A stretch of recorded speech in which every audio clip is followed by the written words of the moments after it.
Dive into the world of innovation with us as we unravel the challenges, breakthroughs, and latest trends that are shaping our digital landscape.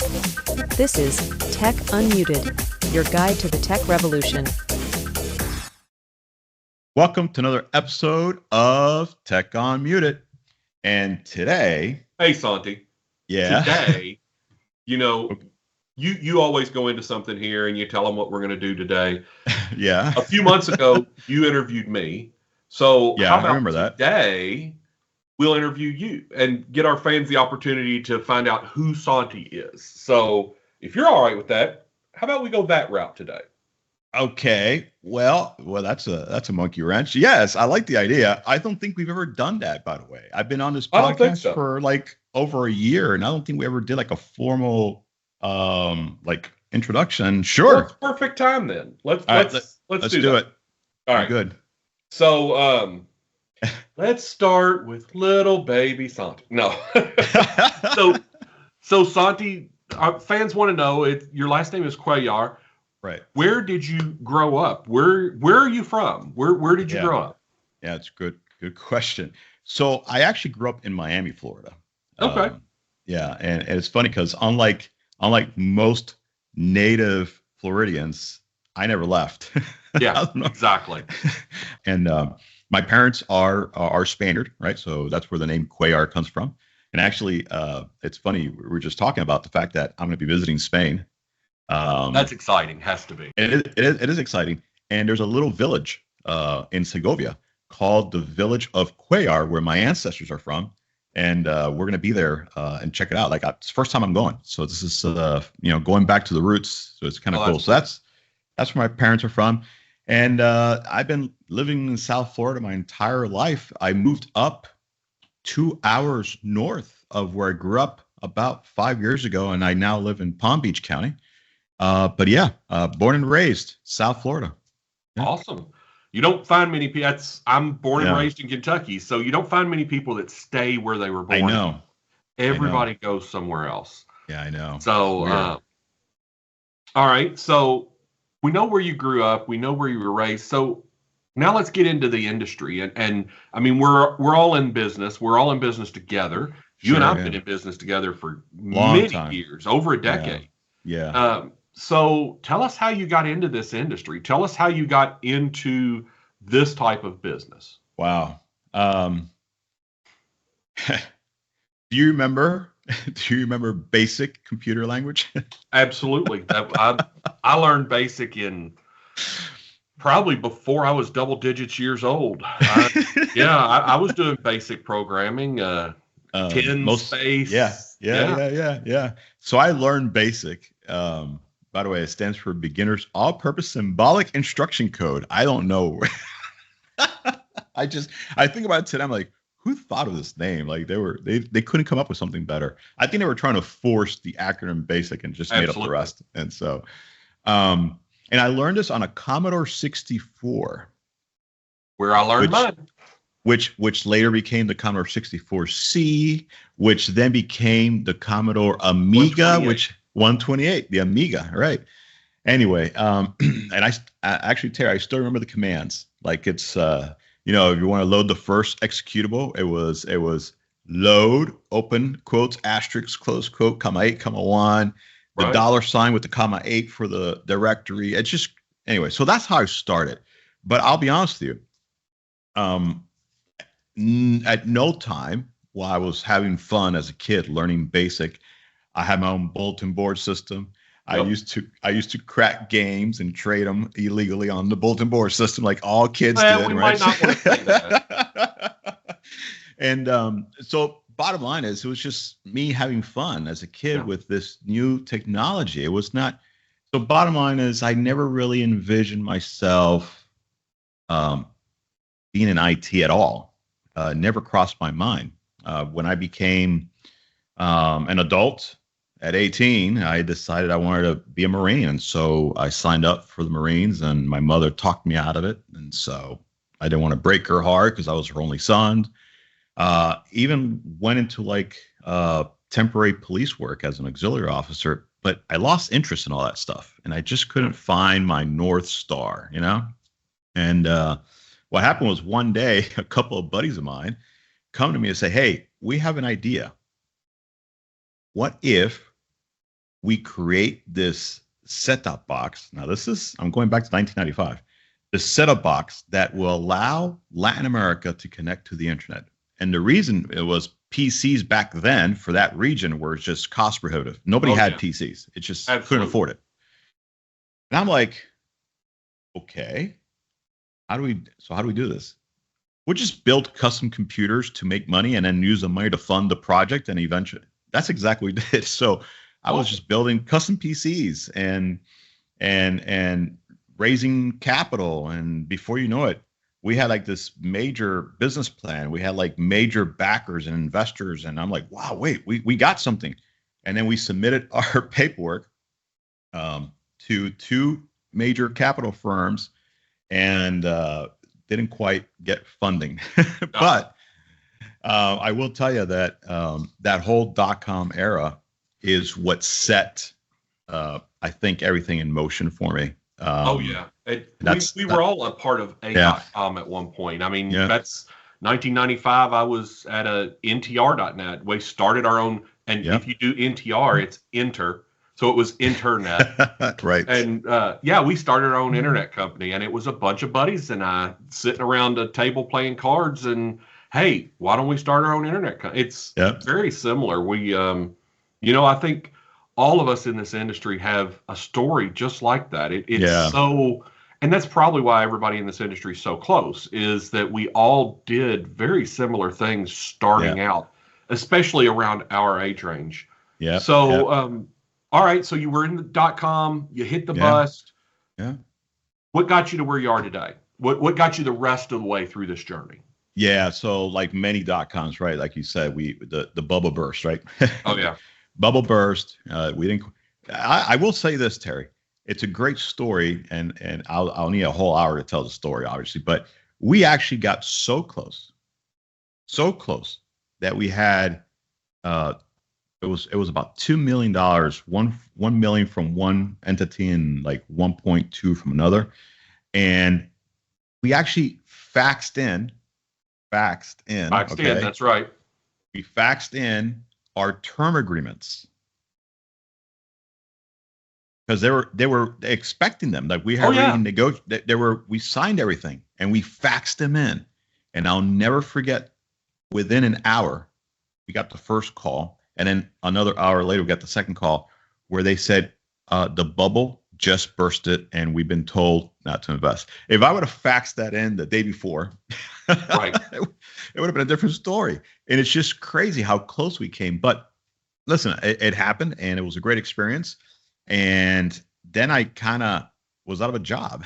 So I found an opportunity to teach at a company called New Horizons Computer Learning Centers. Very familiar with New Horizon.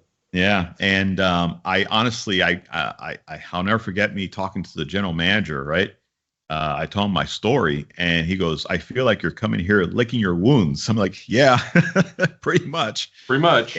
And I just started as an applications trainer, teaching people how to just use technologies that today everybody uses, but back then people were still trying to figure it out. And eventually I actually took over their sales department. And so that was my first real foot in the door with what sales is all about. And actually I tripled their numbers over a period of 4 years or so. And so, I did that for from 2000 to about 2006. And I don't know if you remember this, but I joined Verizon Business after that. And it was the month that Verizon Business purchased, ready for this, MCI. WorldCom. MCI Yes. And so I started with Verizon Business. So I went all of a sudden from learning the application world, the computing world, even the LAN, because we did a lot of LAN stuff, but I never really had an opportunity or had exposure to the WAN. And so joining Verizon Business, man, that was fascinating because that was my door into the world of telecommunications, WAN technologies, and obviously eventually converging technologies like VoIP, right? So I did that for a while. Probably did that for about another 5 years. And then I moved into the colo space, the actual data center space. And that was even more fascinating because you don't realize how much work goes into keeping a data center up and running Oh, 24 by 7. I do, but you're right. Most people It's crazy. don't. It's crazy. Yeah. And that's where I learned not just co-location and what it takes to run these massive server farms, but really it was my exposure to virtualization, which was something that was up and coming. It wasn't mainstream yet. And, folks were just learning how to use hypervisors and competing whether they wanted, something that was bare metal or riding on top of a Microsoft OS. And this was what, 09, 2010? Yeah, more or less, pretty Yeah. much. Yeah, it's and then I ended up here. Like I from there I just kind of moved into this role or this entity, Fusion Connect. I was called something else at the time, of course. We've had multiple names. And I've been here, my goodness, I just celebrated my 11th year in September. It's crazy. I'll be on my 14th or 15th in March. Right. So, with all the entities that you were involved with all the entities, yeah. Exactly. It's actually with all the entities, I'll be 21, or I just passed 20 in September. But Gotcha. There's one entity we don't count. Yeah. Because I left it right before I got it. the conglomerate bought it. But yeah. No, that's great. So you don't see that anymore either. It's with our group, with the companies of our type, you will get a group of people. I think here at Fusion Connect, we have people like ourselves that have been here well over a decade. Tenured. Yeah. I know a few people in our corporation that have been here over 2 decades. We have a very long tenured group of people that are doing great work. It's what makes this company so strong and resilient. We've got great people that do great work and have been here forever, like yourself and many of the other people on our teams. I do think some of that is generational. I think we came from a very entrepreneur. I know. But we came from a very entrepreneurial, very resilient, very committed type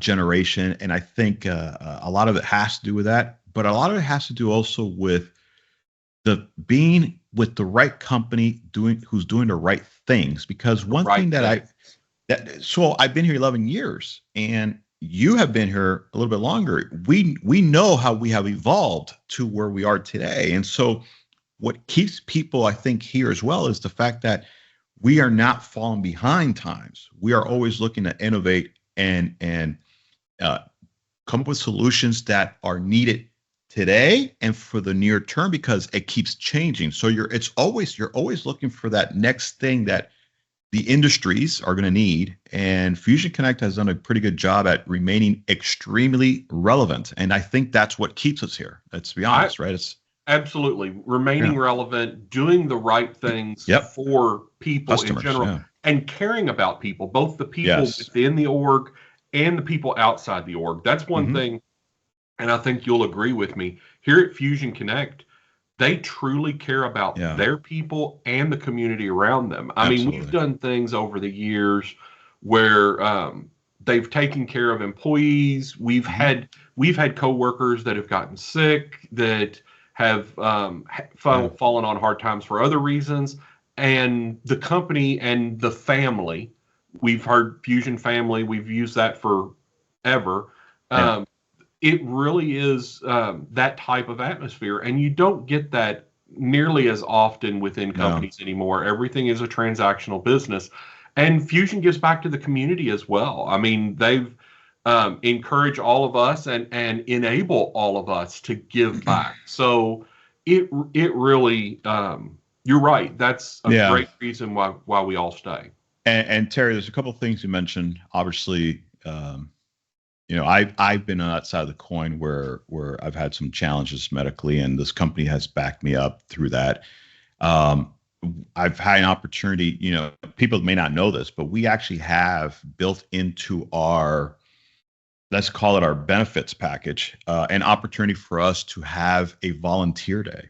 Yeah, absolutely. Like we're encouraged to just find that one day and go impact somebody's life, and we're going to pay you for that. And I mean, not everybody does that. Let's be honest, right? And so, and again, it's we have most recently, our CEO, who, Bill Wignall, he's been with us now since earlier this year, and phenomenal leader. And he actually has encouraged everyone to go find that one family that could use a turkey for Thanksgiving. Yeah, a holiday dinner. And Fusion Connect is going to cover that cost. I mean, you don't see that, right. not as often, right? As and Fusion Connect has always had that culture of we care about our customers, we care about our people, and we care about our community, and we don't just say it, but through things like I just mentioned, we actually do it. And I think that has a lot to do with why people stay here. It's, at least I agree. It's one of the reasons I stay here. That's for sure. Yep, me too. Yeah. So we all know you're in product marketing. You help us market our products to the people that we're talking about, help us make sure that we're showing all the right products in the industry. So, but when you're not doing product marketing, when you're not here at Fusion, what are you doing personally? What does Santi and his family, I happen to know Santi has a family, so what does Santi and his family do on the weekends or on your vacations? I know you, like you said earlier, you're getting ready to go to Spain, which is exciting. Very exciting. Tell us a little bit about what makes you happy outside of industry. So one of my hobbies, it's been a hobby of mine for an extremely long time, is I'm actually a marksman. People don't know that, but I know you do. But and I've been doing this my entire adult life. I used to actually compete. I've won several competitions, and and I've trained others on how to be excellent marksmen. And my kids all have grown up doing this. I was going to say, I know you've passed that on to at least one of your kids. One decided to really take it to heart, becoming a Marine and becoming a machine gunner. But the other ones, they were all part of JROTC, and they were all on the marksmanship team. I'm sure. And they would all compete with schools. And so it's become a family tradition. And in fact, it's now that my kids are all grown up and I don't see them as often, it's nice. They'll come together and say, "Hey, Dad, why don't we just grab our stuff and let's go to the range and just spend a day out there?" And it's it's a father and son moment. And so I've been doing that. I really, really do enjoy hiking trails. I've been hiking the Everglades, the Florida Everglades, for a very long time. It is. High boots. Actually, I actually wear snake boots. They're actually, it's, I've been doing it my entire life. I know many parts of the Everglades just because that's the only real wilderness we have down here. But then when I go to a different state, I just love exploring their trails. One of the most beautiful hikes I ever did was Red Rock Canyon out in Nevada, Colorado. In Vegas. Yeah. Or Vegas. Vegas. That one's in Vegas, isn't it? I was thinking the Red Rock Arena. Correct. But no, Red Rock Canyon is Vegas, just outside of Vegas. That's right. I've hiked that one I know I don't look like it, but I have hiked that one. It's been years ago. It's beautiful. And so I enjoy that. In fact, I used to be a runner. I used to run, you know this as well. I used to run a 5K every day, and until I got injured and then had a hard time getting back into it. So one of the things I'm doing as of recent is I'm trying to get into trail running, which is a mix of hiking, and whenever you can, you do some jogging on the trail. And then obviously the trail is not just flat. You purposely look for, they call them technical trails that have technicalities or difficulties. So it challenges you to get through them. And so just start doing that. And I actually love horseback riding, which I know you have a lot of horses up there. We do. unfortunately, here in Florida, we have a lot of horses too, but they're English saddle horses, and I don't like English saddle. I like myself. I like myself an old-fashioned Western saddle horse that you rein with one hand instead of doing this stuff, and it just it's hard to find down here. So I do want to come up to your neck of the woods and find me a nice Tennessee Walker or a saddlebred or a quarter horse that's properly trained. None of this English saddle nonsense. Right. But I do enjoy it. I love horses. And then my wife and I, we're foodies. We go out and find them restaurants, those hidden gems, those hole in the walls, and we just love to eat and just explore things. That's those are just things I like to do. Awesome. I would say that the one thing that is a lot more personal and kind of hits close to home is I did survive, as you well know, 3 strokes. Almost died actually from the second one. Actually lost my ability to speak. I remember that. And here I am now hosting a podcast. It is phenomenal when you think about what the human body can do. So as a survivor, I have found joy, I guess I can call that, in encouraging people who are struggling with things like dementia and TBIs, and because people may not know this, but when you suffer an attack of the brain like a stroke, you have an impact to that brain, and a lot of us develop what's known as vascular dementia, which I suffer from. And so, and what I tell people is like, yes, at first it's very scary, it's very gloomy, especially if you can't get your words out and you can't put sentences together. I mean, you see your whole world falling apart. I mean, but I can tell you, with a strong will and perseverance, and the brain and the support around you, you've got a strong family. You well, not only that, I had support at work, I had support at home, I had support from the community. I'm a Christian. I have my faith. I like to serve others, and it was nice to see that. Not that I do it because I'm expecting anything back, but it just so happened that when it was my turn and I was down for the count, all of a sudden everybody came out of the woodworks to serve me and help me and support me. And that was just that's beautiful, right? When you think about it. So my message to these folks is, look, with a good support system, with the right will and the right mindset and time, you can overcome a lot of this stuff. Some people still have effects from it. Right. I mean, I still do. But you can absolutely go back to being very productive, being a true contributor, if you have the right therapy and the right folks around you. And my message also to organizations, because there's a stigma that comes with somebody who's had a brain attack or somebody who's suffering any level. You mentioned the word dementia, and everybody's like, but what I tell people is leaders and organizations is, you need to understand, if somebody has survived a stroke or multiple strokes, or has had some kind of brain attack or brain injury, and they have pushed through it, and they have developed, and they have grown, and they have become stronger, I have news for you.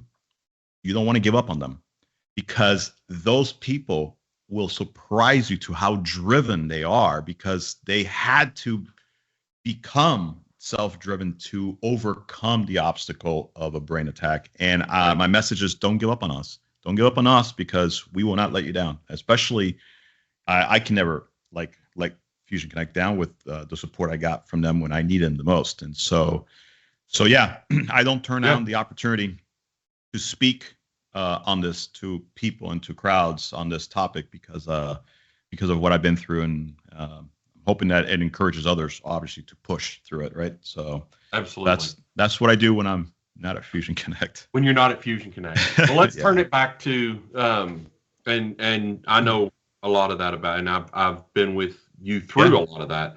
Yeah. So let's turn it back to the field and the industry a little bit just to wrap things up because I know we're getting on time, but tell us a little bit about some of the things that you're hearing in the industry, some of the things you're hearing in the field in the role that you play, that our listeners can think about and know that we here at Fusion Connect are thinking about as well and hearing about. And tell us a little bit. Yeah. So I'm definitely seeing a significant adoption of AI across. Oh, not AI. I know. It's a Well, buzzword. but it's not only a buzzword. I would have thought I was saying buzzword a year ago. Right. Like I was a year ago saying this is the hype curve. It's going to do this and then it's going to drop off the hype curve. But it And really does make life more efficient and effective.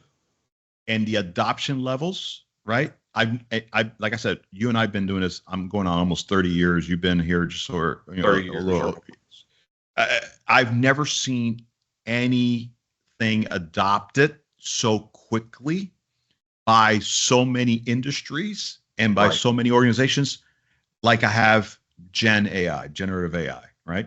It is the other types of AI modules that are taking obviously a little bit longer and they're being a little bit pessimistic about it and whatnot. But the Gen AI stuff is like on fire. And so that I'm seeing that. I'm also seeing, and this is where it's going to get interesting. And I actually predicted this earlier in the year, and now it's like I'm seeing it happen. A more autonomous and proactive behavior from these AI modules is what I'm also starting to see. I mean, we just went to the Gartner session, and during one of the sessions I sat through, they talked about autonomous AI and truly where we are on that curve. And it's probably still a good 5 to 7 years before it truly is fully autonomous AI. But that Gartner is talking about it. Forrester, all of the different major visionary companies, the companies that look at where this industry is going, are talking about it's not just this generative AI that everybody's using to write job descriptions, that schools had to learn how to keep from having students write their papers fully with generative AI. But it's also the autonomous AI, the predictive AI, the all of the things that you can do with AI. Those are exciting. Those are things, and we've had a couple sessions where we've talked very briefly about it. We should do a session with a little more detail about some of the things. I think we might have done one about how AI in meetings and business. I don't know if we did that one, but really, I mean, I use AI every day. During meetings, if I miss a piece of a meeting, being able to hear and catch up on, see notes on, and questions that were asked and answered, and all of that without interrupting the flow of the meeting, without stopping the meeting. Correct. Or taking somebody's attention away to, hey, catch me up on the side while taking your attention off it because you're too busy trying to take notes, right? Right. And those things are truly the part of AI that is today impacting business. And then the autonomous AI is going to come in and do more. But it started with that generative AI, and that has become commonplace, like you said. That's become more every day. Hey, go to Copilot or go to ChatGPT or whatever and just write this up. Get me this really quickly, to a more engaged and an AI that really within meetings, Microsoft Teams has it integrated in everything within your day-to-day business, being able to go in and write an email and then highlight it and say, make this more professional or make this more lighthearted, make this more whatever, and have AI really retool and retune your words. That's going on today, and that's integrated in everything. If you're doing it with Microsoft, it's integrated in Word, Excel, PowerPoint, Outlook, all of their platforms, everything that people use day to day in business. You talked about New Horizon. I remember taking a class at a New Horizon here on Access way back in the day. And that's, it really is amazing the things that people are doing today with AI, and then thinking about the autonomous AI and the things that are coming in the near future that are truly going to transform business. And I can understand why some people are tentative. I grew up reading Isaac Asimov and all of the science fiction about the automated home, but for a lot of us, you say certain words out loud and there's an AI assistant right there listening and helping you. And people have started to allow those into their homes and adopt them more and more. Mine turn on and off my lights at certain times, turn on and off my fans, get me ready, turn on my coffee pot in the morning so that I don't miss my cup of coffee. And those were first steps. And truly seeing how that's going to change business.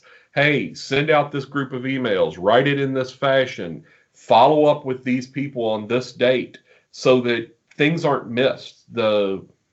It truly is going to be a differentiator and is becoming one already. Agreed. So and I'll tell you the last thing I'm seeing is some type of I'm seeing a shift in how people search. Like I'm starting to see AI replacing traditional web searches. Microsoft saw it coming when they embedded Copilot into their Edge browser.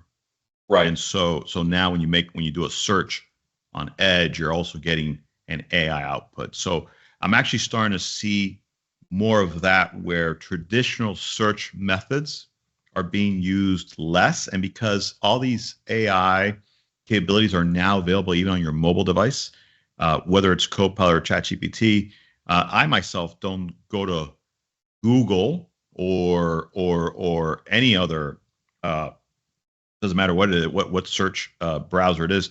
I just go to the AI. I go to Copilot, or I go to ChatGPT, and because now ChatGPT is able to actually go out to the web, where at first it was just restricted to certain data. Now it's actually able to. It's replaced traditional just searching. So I see that. I see that trend as well. So. These are interesting times, and it's actually what makes all this exciting is keeping up with the technology makes it always. That's what got us into the industry at first. Was new and exciting things. It was doing the things that kept us on our toes and allowed us to use our brains to do new and exciting things. So, Santi, thank you for taking this unexpected turn and us actually talking to you about what brought you here and what brought you into the industry. So I really appreciate it. I know that our listeners really appreciate it and are excited to now know a little bit more about one of the longtime hosts of Tech Unmuted. So that was fun. I appreciate it. Thank you very much. And I'll let you do the call. Oh, first, how do they get a hold of you, Santi? Yeah, it's a good point. So the best way to get a hold of me is LinkedIn. Like I have no other social media, by the way. Right. LinkedIn is my only social media platform, and I've had it since LinkedIn started. So I am the only LinkedIn.com/Santiago Cuellar that exists. So I'm LinkedIn.com/Terry Corder. Terry Corder, the only one. So that's what happens when you hop on that train early. You get to secure that URL. So, but that's really the best way, and I'm very active there, and I'm always engaging with my followers. I just put out an article today on 5 things that would make you successful in 2025. So it's really the best way to get a hold of me. So yeah. Just wrote it and posted it this morning. So anyway, folks, thank you, Terry. Thanks for this. It was a special episode. I was not expecting this. I had something else lined up, but I liked it. It was fun, and I appreciate the opportunity to do that, folks. Honestly, we just want to help our customers and our viewers, and so Fusion Connect, which is, in my opinion, the best managed communications collaboration provider. Is here to help you, and our approach is unique. We don't just talk to you about UC, but we actually have a full stack approach to how we solution these things, and we can help you in areas that you haven't even thought of yet. And I encourage you, if you haven't done so, go to fusionconnect.com and just visit our website. We have great content there. We have great case studies. We have great blogs, but most importantly, if you visit our solution section, you'll start seeing things that may start connecting dots for you, and we're here to help. So, we'll help Terry, you connect those yeah, dots. we'll We've help. got a We'll whole help you team connect. of people. We're happy to get on the phone. Fusion Connect helps you connect the dots, and so there Right. you go. It's maybe that should be our new tagline. Folks, thank you for joining. Terry, thank you for this. That was very special. Thank I you, appreciate Santi. that. And till next time, stay curious, stay connected. Stay connected. Thanks for diving into the tech world with us today. Don't forget to subscribe and hit the bell icon to never miss an episode of Tech Unmuted. Stay curious, stay connected.